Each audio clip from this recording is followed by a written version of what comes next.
Bonjour, aujourd'hui nous recevons Philippe Machtel. Bonjour. Voilà, donc Philippe est maire donc, de la Tour Eiffel du département de l'Hérault. Hein, c'est comme ça qu'on vous qualifie. Maire de Saint-Guilhem.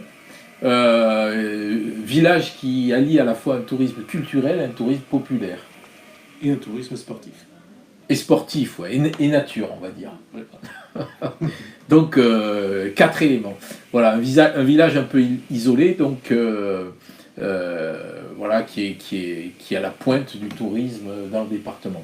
Je vais vous présenter d'abord, donc 62 ans, marié, une fille, breton d'origine, habite ici depuis 2000 à peu près, à Saint-Guilhem. Maire, deuxième mandat, donc maire depuis 12 ans, se représente, conseiller communautaire de la vallée de l'Hérault, maire écologiste. Oui, je sais pas.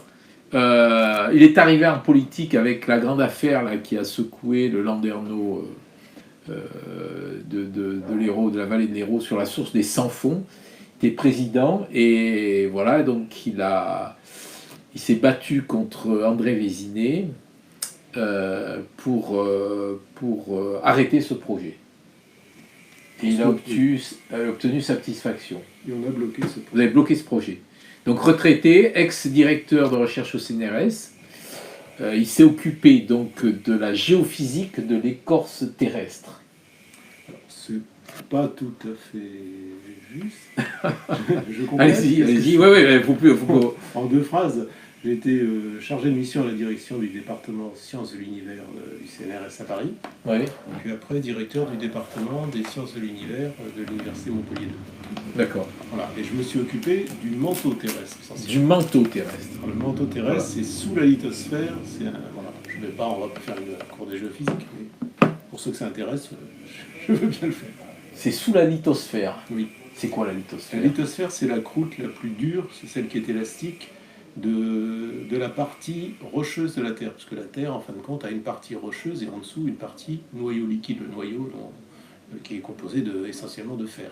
Et donc au-dessus, ce sont des silicates, ce sont des roches, et ce sont des roches solides. Donc la lithosphère est la partie élastique, et le manteau terrestre est la partie qui est en dessous fluide. D'accord, qui est très bien. responsable de la tectonique des plaques. Bon, donc Philippe est un intellectuel vu qu'il termine actuellement une thèse de philosophie. Non, je la commence. Ah, vous la commencez.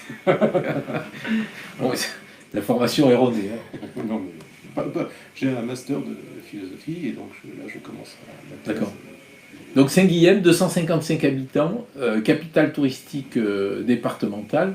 Donc vous êtes un peu un résistant politique, comme je disais tout à l'heure, vous avez tenu tête sur cette affaire des sans-fonds. Vous avez pris la parole devant 500 personnes en mettant en avant vos études à l'époque. Vous avez pris la parole alors que vous n'étiez pas... on vous l'a pas donné.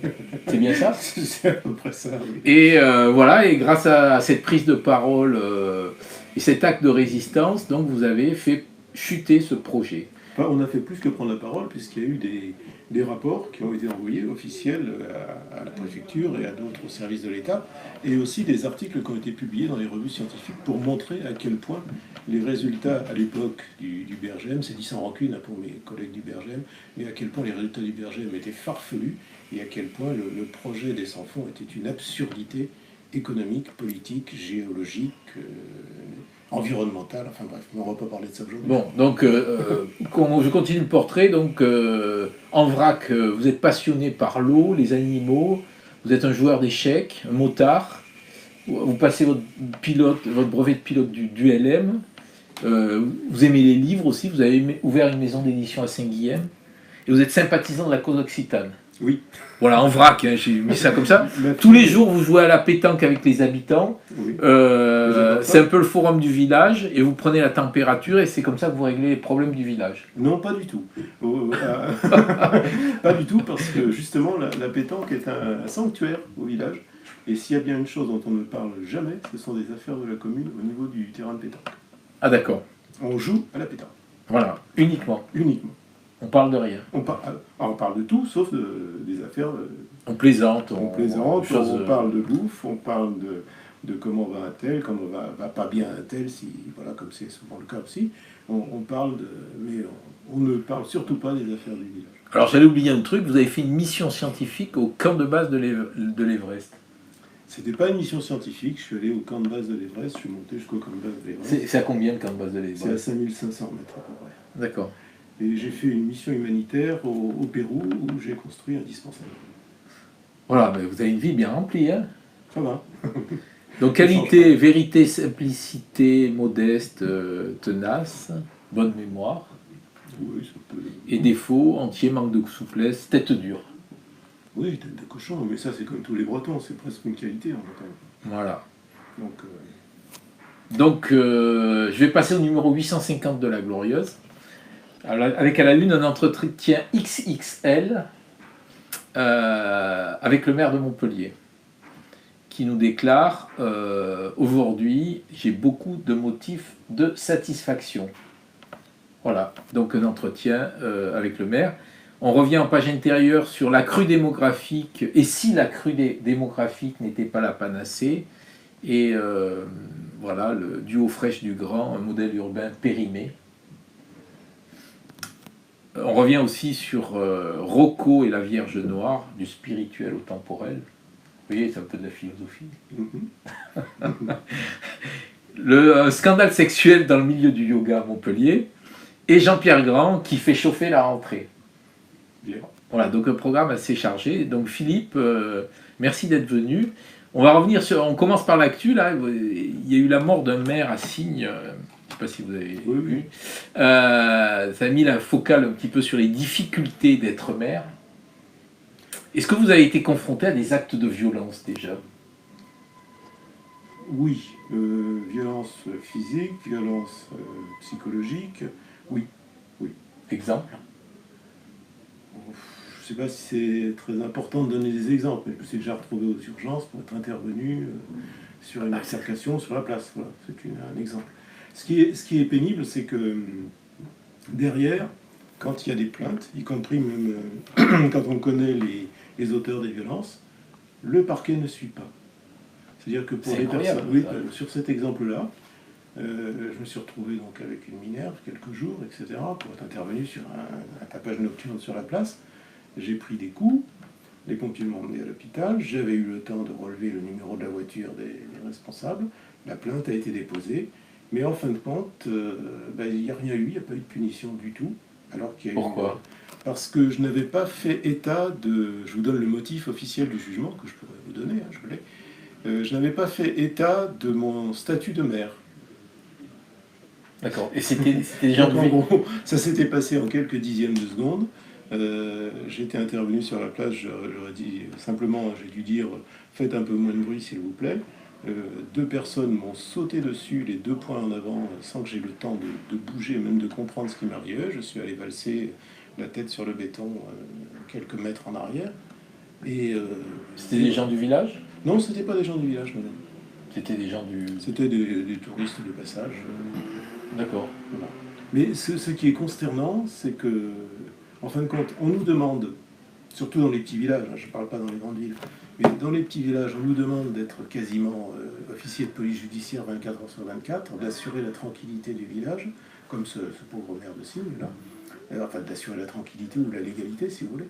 Et en fin de compte, on n'est pas du tout soutenu, ni protégé, ni a priori, parce qu'on est seul pour intervenir la plupart du temps, ni a posteriori. C'est-à-dire que quand on prend des coups, tout le monde s'en fout. Une question bête, là. Est-ce que vous avez une police municipale à Saint-Guilhem? On a une police municipale, mais on a un agent, 3 ASVP, on a des plannings de 8 heures par jour, quasiment 365 jours par an, enfin moins l'hiver, mais quand même, les jours fériés inclus. Donc il n'est pas question d'avoir une police municipale le soir de nuit, par exemple. Combien de visiteurs à Saint-Guilhem? Là, cette année, on est sur à peu près 130, 140 000 à aujourd'hui, hein, entrée payante au parking. Ce qui veut dire, si on considère qu'une voiture de touriste contient en moyenne 3 personnes, ce qui n'est pas absurde, c'est à peu près ça, on est de toute manière de l'ordre de 500 000 visiteurs là à aujourd'hui, en augmentation par rapport à l'an dernier d'environ 10%. Et il faut rajouter à ça tous les gens qui arrivent par la navette, donc à peu près 50 000 personnes. Parce que quand quand l'Office du tourisme nous dit 100 000 personnes, il compte 100 000 transports. C'est-à-dire, en gros, il compte les personnes deux fois. C'est mignon, ça, c'est juste mignon. Mais voilà, donc, en gros, il faut rajouter 50 000 personnes qui viennent par la navette, puis à peu près, je pense, 100, 150 000 personnes qui viennent par d'autres moyens. Donc en fin d'année, vous avez terminé à combien? Bon, je pense à 700 000, 600 000, 700 000. Donc c'est de la progression. Moi, j'ai une progression. Sur le seul critère vraiment objectif que j'ai, c'est-à-dire le nombre d'entrées payantes au parking, c'est-à-dire payantes, ça exclut donc les habitants, les commerçants qui ont des abonnements, etc. Le nombre d'entrées payantes au parking est en augmentation. Alors vous avez 25 commerces à l'année et vous avez 100 commerces pendant l'été. Oui. Comment vous gérez, comment vous organisez tout ça? Là, c'est une horloge. Hein. C'est une horloge, il ne faut pas que ça se dérègle. On a, pour une commune de 250 habitants, on a 9 employés permanents et des CDD l'été, en plus.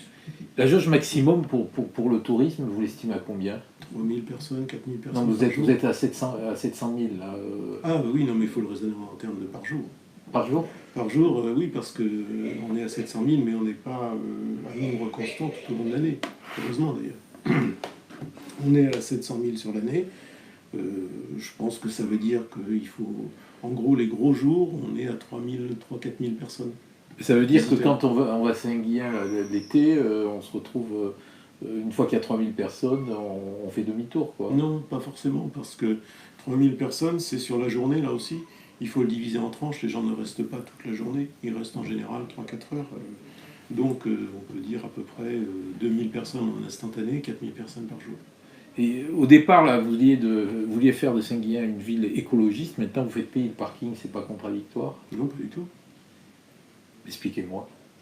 Je vais vous donner quelques chiffres tout simples. C'est que bon, Saint-Guilhem a un budget de l'ordre de 800 000 € par an, à peu près. Pour un village de 250 habitants, c'est très fort, c'est très élevé. Nous avons à peu près 15 équivalents temps plein à l'année, on va dire. Donc, et ça représente une masse salariale d'environ 500 000 €. Donc ces 500 000 €, on ne peut pas les faire payer à une centaine de foyers fiscaux, ça ferait des impôts locaux, enfin pour peu qui résistent encore à la Macronie en marche, ça ferait des impôts locaux de l'ordre de 5 000 € par an par habitant, par foyer fiscal. Ce qui est totalement impossible, c'est insupportable. Donc, par contre, pour entretenir le village, pour le maintenir en état de propreté, d'être accueillant, avoir un musée gratuit, parce que le musée est gratuit. Oui, tout est gratuit quand vous êtes sur le village. Vous ne payez pas les WC publics. Je sais que ça... Les gens vont dire, ah, mais c'est normal de ne pas payer les WC publics. Mais dans combien d'endroits vous payez les WC publics? Dans les gares, vous les payez maintenant, enfin, beaucoup d'endroits. Donc, vous ne payez pas, mais tout ça, ça s'entretient. Les corbeilles, elles sont relevées 2 fois par jour. Les corbeilles, quand je dis les corbeilles à papier, tout ça, le village est entretenu. Et ça coûte à peu près 500 000 € par an. Donc, ces 500 000 € par an, c'est le prix des choses. Or, l'écologie, c'est justement le grand drame de l'écologie, c'est qu'actuellement, on ne veut pas payer le prix des choses, y compris en termes, justement, de coûts écologiques. Je pense qu'on arrivera, dans quelques années, on va faire une petite digression, mais à arriver à un équilibre. La vraie écologie sera en place quand les systèmes seront payés au prix qu'ils coûtent effectivement pour la nature. Voilà. Tant que les systèmes ne sont pas payés à leur prix, on n'est pas dans un système en équilibre écologique. Et donc, à Saint-Guilhem, on est dans un équilibre écologico-économique. L'intérêt, juste en 10 secondes, l'intérêt de... Zut, ça m'échappe du coup. Mais on est dans un système en équilibre d'un point de vue économique et écologique, sachant qu'on a fait depuis des années tout un tas d'efforts. On est à zéro phyto, on essaye de trier, etc., les déchets. C'est très difficile, mais voilà, on fait des efforts. Que pensez-vous du label Grand Site d'Occitanie? J'ai pondu dans la revue de ces patrimoines en région, justement, un article sur qu'est-ce que c'est qu'un label. Bon, j'ai rien contre ce label. D'ailleurs, j'ai rien contre aucun label, en particulier. Mais qu'est-ce que c'est qu'un label? Un label, c'est toujours une reconnaissance a posteriori d'un endroit qui était déjà exceptionnel, en fonction de critères qui, quand on les applique, sont des critères qui banalisent l'endroit. C'est-à-dire que ce que je veux dire, c'est que, par essence, les critères qui servent à juger d'un label sont des critères qui s'appliquent à plus qu'un endroit. Si ça ne s'appliquait qu'à un endroit, il n'y a pas besoin d'un label. On ne fait pas un label, une catégorie pour un endroit. L'endroit est exceptionnel, point. Donc ça veut dire que quand on pose un label sur un endroit, en fait, on le banalise et on le met au niveau de tout un tas d'endroits. Or, moi je considère que Saint-Guilhem est un endroit exceptionnel, mais au sens où vraiment c'est unique. C'est-à-dire qu'il n'y en a pas deux comme ça. Ça ne veut pas dire que c'est le seul endroit unique. Il y a beaucoup d'endroits qui sont uniques. Le pont du Gard, c'est unique. Le pont du Gard est unique. Le château de Carcassonne est unique. Le pont du Diable est unique. Tout ça, ce sont des endroits uniques. Mais les regrouper dans des labels, ça revient à les banaliser, à leur donner des qualités qui sont des qualités partagées par tout un tas d'autres endroits. On perd l'unicité. Oui, d'accord. Philosophiquement, oui, c'est ça. On perd l'unicité. D'accord. Donc vous êtes contre les labels? Non, je ne suis pas contre, parce qu'il faut voir que le label est un outil. Et un outil, si vous voulez, un marteau n'a jamais fait une belle œuvre. C'est l'artisan, c'est celui qui s'en sert, qui, avec un marteau, un tournevis, un rabot, arrive à faire un beau meuble. Mais le marteau, le rabot et le tournevis n'ont jamais fait un beau meuble. Donc le label est un outil. Mais par contre, ce qui est important, c'est de savoir comment le label est utilisé.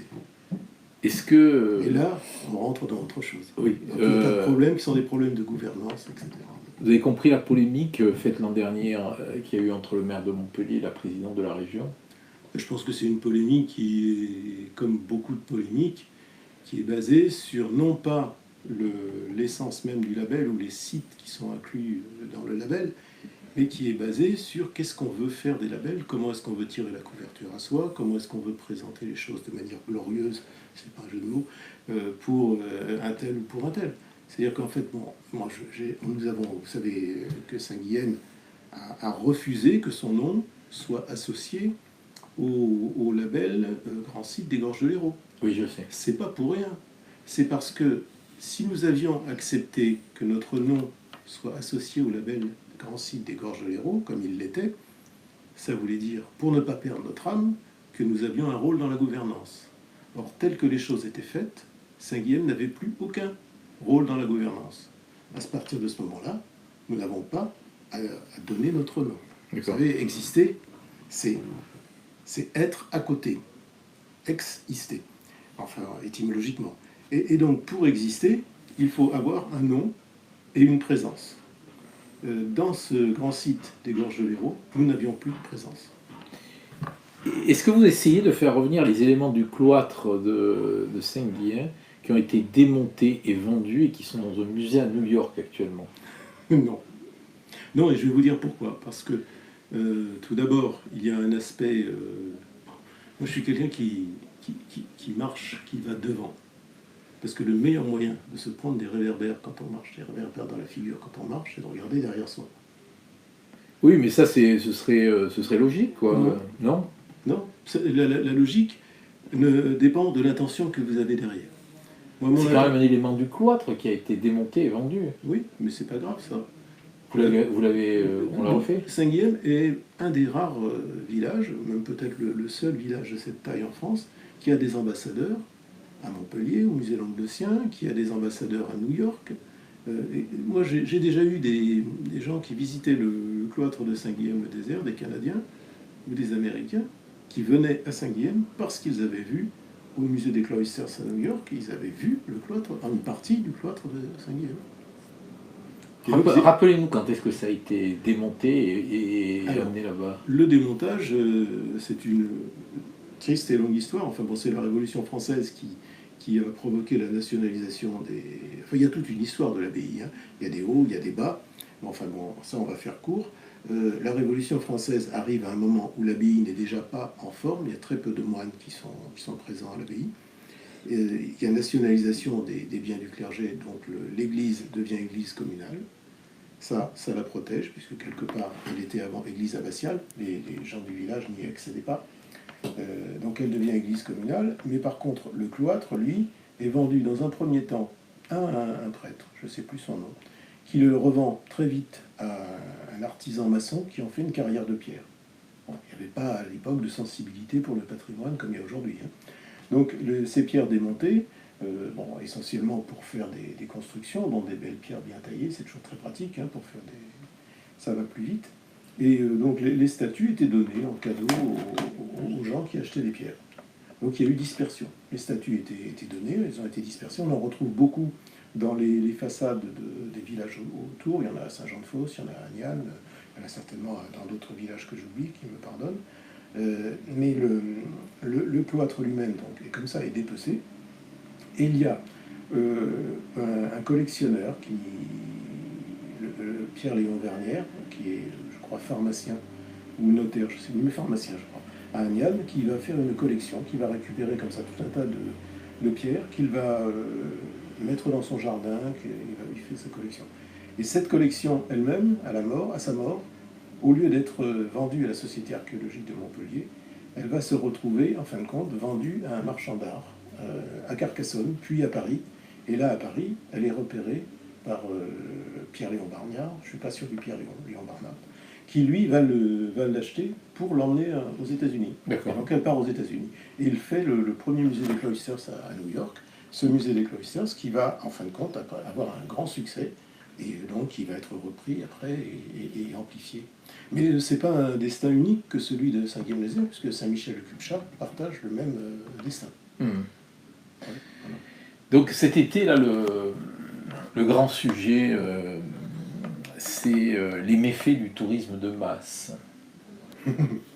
Ça a tourné un peu en boucle, en particulier avec Venise, avec Barcelone, avec les Baux-de-Provence, voilà, des grandes villes et des petits villages. Quel est votre regard là-dessus? C'est un regard qui est difficile à exprimer en quelques secondes. Je vais essayer en quelques minutes. Ça va? Oui, 30 secondes. 30 non, secondes. je plaisante. Non, mais ça peut se faire en 30 secondes. Voilà. Qu'est-ce que ça veut dire, tourisme de masse?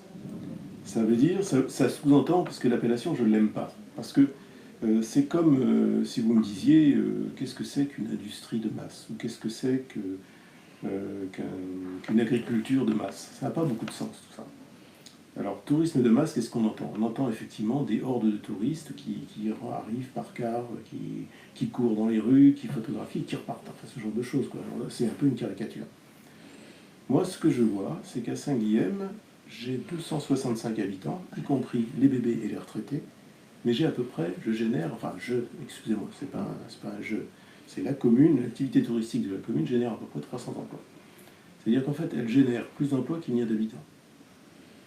Et ça, c'est un équilibre économique qui implique à la fois les habitants, les enfants des habitants, très souvent, qui eux-mêmes ont ouvert ou des restaurants, ou louent des voûtes, ou ont des commerces, des vieilles personnes qui louent des voûtes, qui se font des retraites, mais aussi tout un tas de commerçants qui viennent, qui pratiquent à Saint-Guilhem, qui vendent, etc., qui vivent leur vie. Donc il y a à peu près 300 emplois qui sont générés.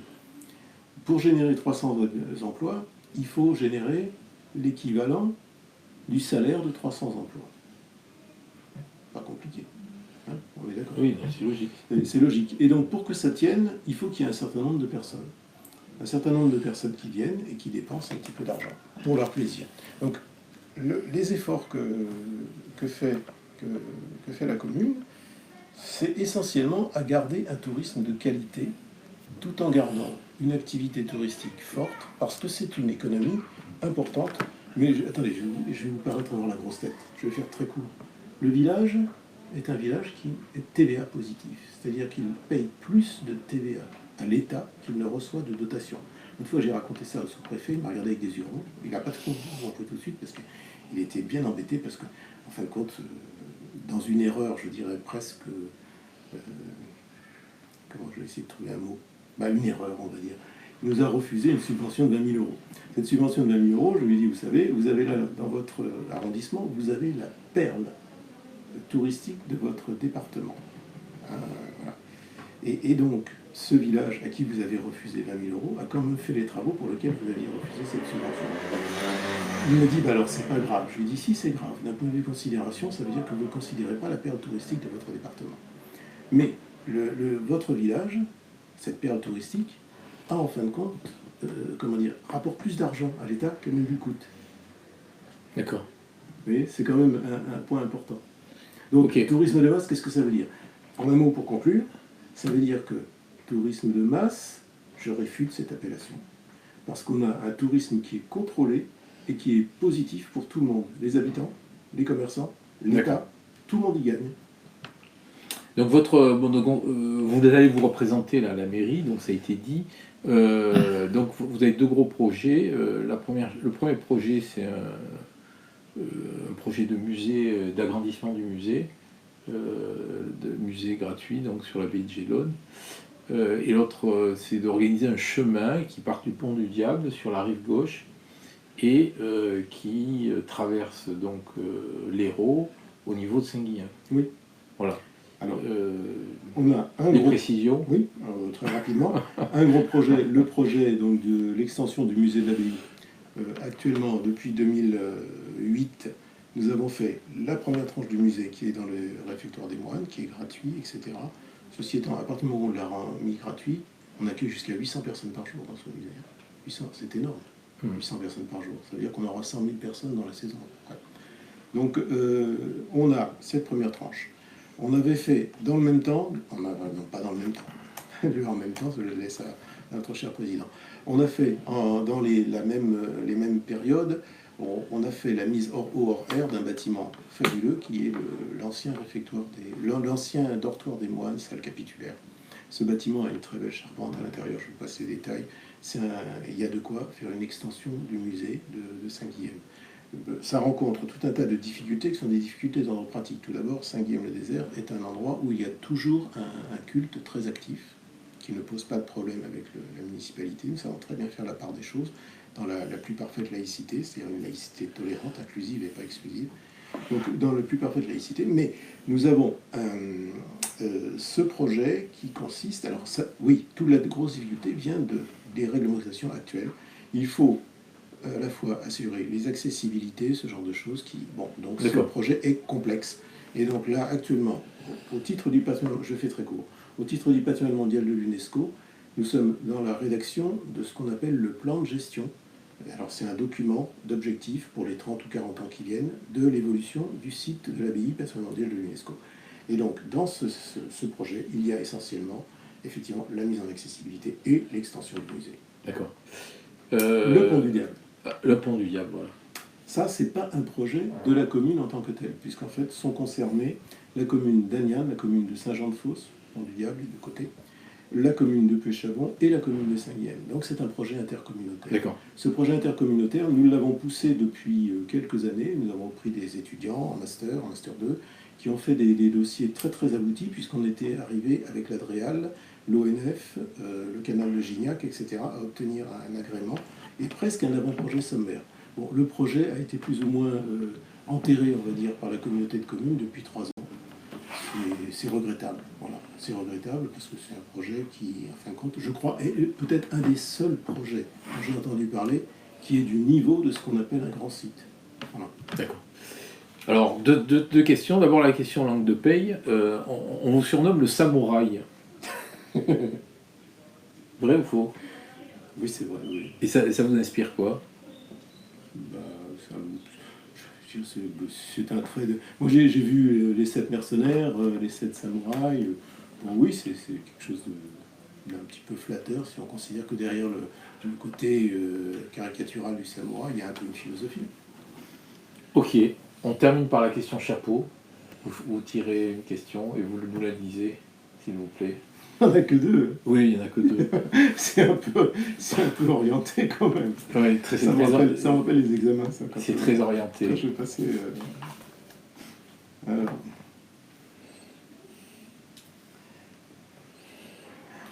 c'est quoi le juste équilibre entre la vie des habitants et le tourisme de masse? Je crois que j'ai répondu en partie.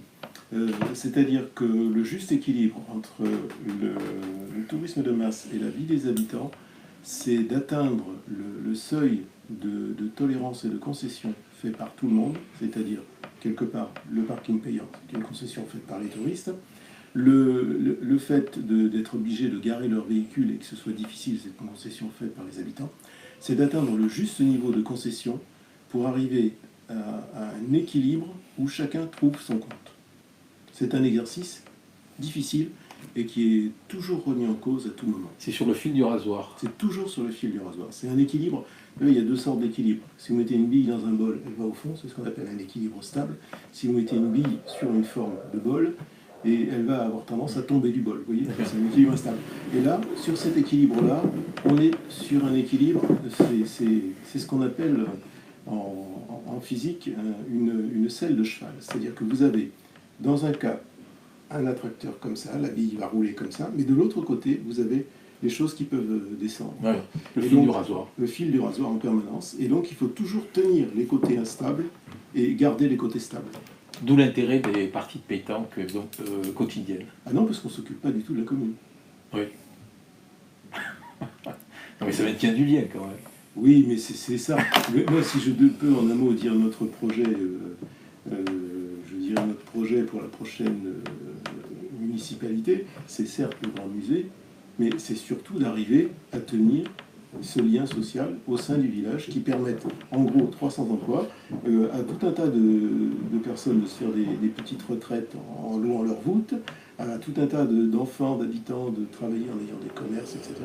Et de garder tout ça, et de garder aussi des habitants qui soient des vrais habitants, parce que tout le challenge justement de Saint-Gall-le-Désert, c'est d'arriver, c'est un melting pot, c'est presque un endroit pour sociologues, je veux dire, c'est fabuleux, c'est un creuset. On peut faire des expérimentations sociologiques. Et c'est ça qui est intéressant, c'est que ça tienne, et c'est un peu miraculeux. Très bien, ben, si on est au niveau du miracle à l'abbaye de Vélone, c'est une bonne chose. Oui, comme ça on reste dans le cœur des choses. Je vous remercie. Ben, merci beaucoup.